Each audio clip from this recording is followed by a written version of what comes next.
Now that you have got the understanding of what a database is and what are the types of databases, it is now important for you to download a database management system to practice the SQL queries. Hi everyone, welcome to part 5 of our SQL series where we are going to learn how to download MySQL step by step.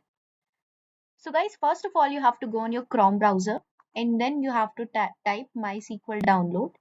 After that, you can see here the official website of MySQL downloads. Just click on this official website. Okay, once you click on the website, you can see there are 4 tabs over here. Just go to the downloads tab. Next, scroll down and then select the MySQL community download. Just click on this. So once you click on the community downloads option, you will be able to see this screen. So here you have to simply click on MySQL installer for Windows. Once you click on this, you can see here the available releases over here. So you have to select the current version, which is 8.0.42. Next, you have to select the operating system. Automatically, it has detected the Windows. Now there are 2 options to download. You have to click on the second one and just click on the download. After you click on the download, you will be able to see that it asks for login and sign up, but you don't need to do that. You just click on no thanks, just start my download. Okay. Okay, so once your download is complete, just right click on this and click open and then minimize. Now you would see that it asks you for the setup type. So let's choose custom where we can manually select the products that needs to be installed in the system. Now click on next. Now you can click on MySQL server, just click on it and again just click on it and then I want this. Okay. Next, I want to go to the applications where I want MySQL Workbench, then MySQL Workbench, and again, I will just drag it to the products to be installed section. And if you want shell, you can download the shell. You can also drag it to there. Let's also go to the documentation. So yeah, documentation also I have selected. Okay. Now you need to click on the next, then just execute. So once you click on execute, it starts getting installed. So it is just getting installed one by one. So it might take some time. So this is complete. Now the SQL Workbench is getting installed. Okay, so once all the 4 products are installed, you just click on next. Then again click on next.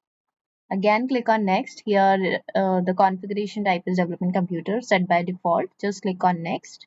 Again, click on next. Here just again choose default. Click on next. Now here you have to set up your root password. So you can just set it up over here. I'm setting up my password here. Okay. And guys, you have to remember this password. So once this password is set up, click on next. Again, click on next.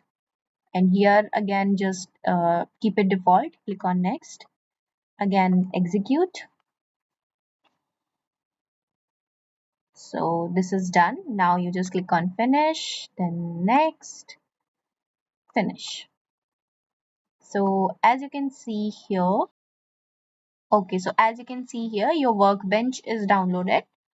Now you can simply click on your root instance that you just created using the password. Now just click on this, enter the password that you just created, make sure to remember it, save password. And yeah, now this is your workbench and here we are going to practice our queries. Okay, so guys, you might have seen that environment command. You can also paste the path to download and then verify the MySQL. So now we are finally set to practice our SQL queries. So that's all I wanted to discuss in this video. Share your comments if you are facing any challenges in downloading MySQL. I'll also drop the link in the description box that will help you to directly download the MySQL, and you won't have to go to the complete navigation. So that's all I wanted to share in this video. Thank you guys, and see you soon.